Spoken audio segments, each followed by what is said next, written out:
और ये थोड़ा-सा मुख्तलिफ शेर है, ये है कि राह चलते को बुलाकर रंज देने का सबब, राह चलते को बुलाकर रंज देने का सबब, आशना छोड़ो पे अनजाने का हक तो दो मुझे। हम किसी ज़माने में छोटे-छोटे गाँव होते थे, अभी भी अगर आप किसी छोटे गाँव में चले जाएँ, तो आप हर किसी को जानते थे। बाय नेम नहीं जानते थे, तो बाय फेस तो डेफ़िनिटली जानते थे। आप बाहर निकलते थे तो सिर्फ़ शनासा चेहरों से आपका सामना होता था। अब हम लोग जो बड़े शहरों में रहते हैं, लाहौर में, कराची में, मुल्तान में, फैसलाबाद में, आप लोग देख लें, आप दिन को सुबह घर से निकलते होंगे, सड़क पे फिर रहे होते होंगे, तो आप रोज़ाना सैकड़ों नए चेहरे देखते हैं और कभी ही कोई शनासा नज़र आता। हम मुसलसल सारा दिन अजनबी लोगों में फिर रहे होते हैं।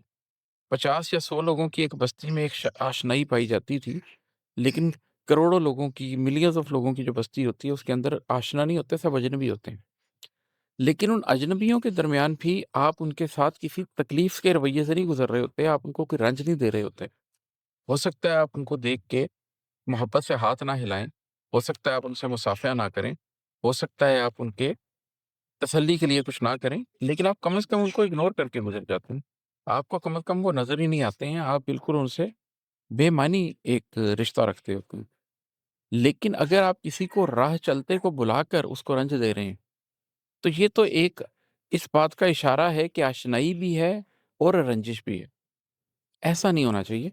ज़िंदगी में अगर कोई शख़्स आपका आशना है तो उसके साथ अच्छा ताल्लुक रखिए, और अगर कोई शख़्स आपका आशना नहीं है, तो वो अजनबी है आपके लिए। लेकिन अगर किसी के साथ आशनाई होने के बाद वो आशनाई टूट जाती है, तो कोशिश कीजिए कि फिर भी दिल आज़ारी का बाइस ना बने, फिर आप अपनी नज़रें दूसरी तरफ करके वहाँ से गुज़र सकते हैं।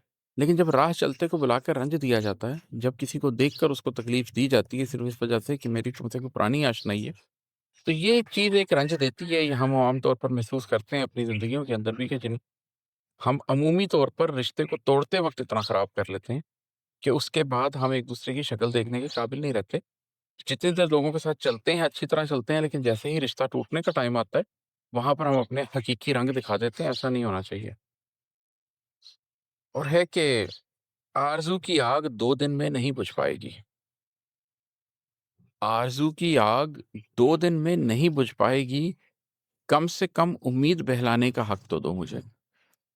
जब आपके दिल में किसी चीज़ की आरज़ू जाग जाए, हकीकी आरज़ू, जब एक आतिश आपके कल्ब के अंदर पैदा हो जाए, जब एक तहरीक आपके खून के अंदर पैदा हो जाए, तो वो फिर जो लगन है, वो जो पैशन है, वो फिर 2 दिन में बुझता नहीं है।